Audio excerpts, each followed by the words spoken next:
So you would never love a man that supports Donald Trump? That's not true. I would love anyone for certain things in their life. I'm just saying that I don't want to be, at this point in my life, romantically involved with a Trump supporter. It's not if somebody voted for Donald Trump. I would just ask, are you planning to vote for him again? And what are your reasons? Are they financial or because you want the wall? I'd like to know what the reasons are. And why are you so against Donald Trump? I'm not against Donald Trump. I'm upset about certain things. I mean, I really believed in, I think Obamacare was really a fabulous thing, and the thought of people losing their medical care really bothers me. Seeing the children separated at the border in cages, you know, it's a humanity issue for me. Obama did that, though. He started that. Right, but it's gotten really bad. And I feel as though, I feel for me, it's not that I'm super liberal and I only want liberal friends. I come from a split family. I'm not giving up my friends and family. Right. I'm just saying, as far as someone who is middle of the road or just follows a political party, I can understand that. But when someone says that Donald Trump is the greatest of all time, and I see certain things in the news cycle that bother me, it's not a fit for me. Oh, I see. So would you find me a date if you learned that I call Donald Trump the great white hope? He's a real man. He's not afraid. He put the country first. He's a man of courage. And whether you're male or female, black or white, he's going to correct you. He doesn't overreact to things. He overcomes. Can you find me a date? I can absolutely find you a date. Oh, yeah? But it might be in Orange County. Here's the thing. 50% of the couples the singles that I'm coaching right now are Trump supporters. Oh, really? And we talk about it early on. How important is it to you to ask your date who they voted for or how they feel about politics? Or do you not even want to talk about it at all? And so we really talk about that early on. It used to be, I didn't want to date a smoker. Now it's like, I can date a smoker because he'll quit.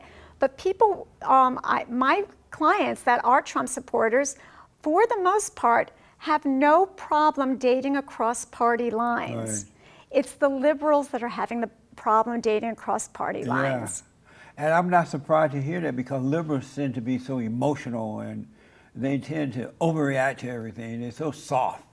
So I'm not surprised it's the liberals who have the worst time with the conservative. Right. And it's interesting, on my site, lovingtheageoftrump.com, that's my upcoming book, Right. Loving the Age of Trump, I have a poll, would you date across party lines? And it's about 68, 69% of the people who answered that question said they would not. So that's over half. And I think it's a big issue. OkCupid, which is a site I love, they have lots of questions on their site. And they also found that over 50% of people felt uncomfortable dating somebody that didn't have similar political views. So that meant either direction, not necessarily who the candidate is, but they felt that it was important to talk about a candidate that they both shared. So do you coach men and women? I do. You do? I do. And is it true that your book tells about 250 online dates? That was my first book. My first book was my romantic journey, The Perils of Cyber Dating. And that's when I was this, internet dating pioneer. And I went on over 250 dates when my heart was broken. And it was a great experience. And I met people that I'm still in touch with today. And I met people that I had relationships with, and I met people that I became friends with. And I think the more dating that you do when you're single, the better dater that you become, because then you really understand what you like and what you don't like about someone. How did you have time to go out with 250 men? I know, it sounds like a big number, right? Were you getting paid to do that or something? No, actually, no. I mean, I didn't even realize it was research at the time. I was trying to replace the love of my life with an internet mate. But it was over the course of 10 years. So it really, when you think about it, some people these days go on 3 coffee dates a week, times 52 weeks, and there's your 150 dates in 1 year. Do you have a dream man idea?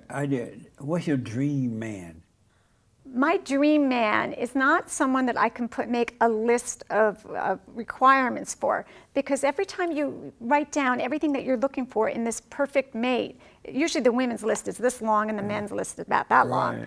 And then you meet that person and they check off every box, and then you meet them and you just don't connect, or you don't have that chemistry. So I think the most important thing in finding my dream partner is to be with someone that I feel very comfortable with, comfortable in being myself, comfortable in sharing my fears and sharing my dreams. Amazing. So when you said partner, you mean man and not a woman, right? For me, it's a man. Oh, good. But it'd be fine if it was a woman for a woman or a man for man. For me, it's a man. Do you hook up those kind of people too? Oh my gosh, yes. Really? Yes. There's a large percentage of same-sex couples that are meeting online, actually more than heterosexual couples. And why is that? Because it's very easy to flip up your phone and turn on an app and start swiping left or right and have a date within a half hour. So let me ask, is it a weakness on the part of a man to look for a date online rather than just being natural in life and running into a woman and dealing with her? Is it a weakness to go online? It is not a weakness to go online as a man. As a matter of fact, it's a strength. I think so many men that I meet and men that I work with, what they do is they focus so much on their career, and they're building their careers, and suddenly they're the CEOs of companies and they forgot to nest. So they take that attitude of how they built their career and say, okay, now I need to find love. And we take a business approach to finding love online by creating a profile and being active online, just like you would be active if you were looking for a job. That's amazing. What is love? I wanted to ask you that since you've been doing this for so long. What is love? Do you know, one of the most interesting things about love to me in all of my research is that for many years, the #1 question that was written in on a Google search is, what is love? Yeah. And that just says to me, and that was for years and years, that people are so confused. Yeah. They want it so badly, they desire it so much, but they're not really sure what it is and what it feels like.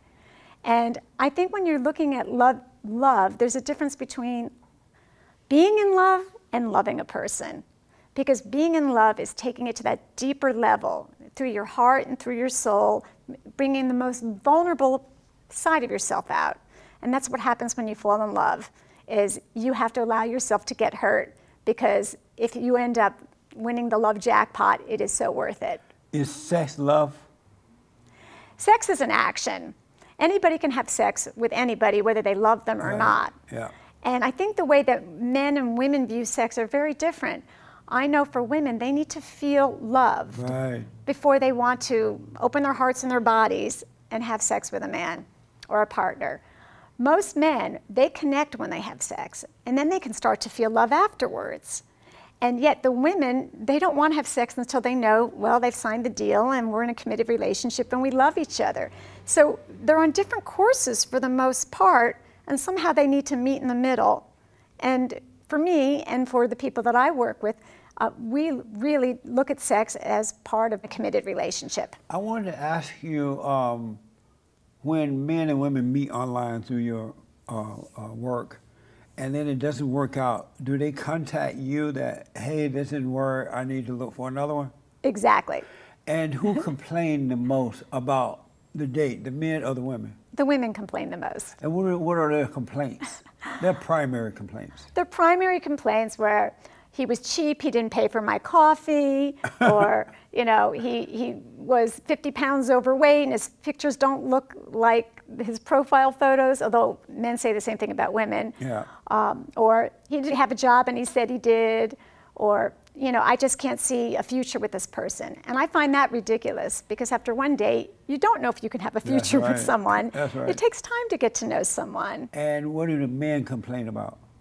Men complain that women's profiles are inaccurate. They say that they lie about their age and their weight, and that they've got prom photos up instead of recent photos.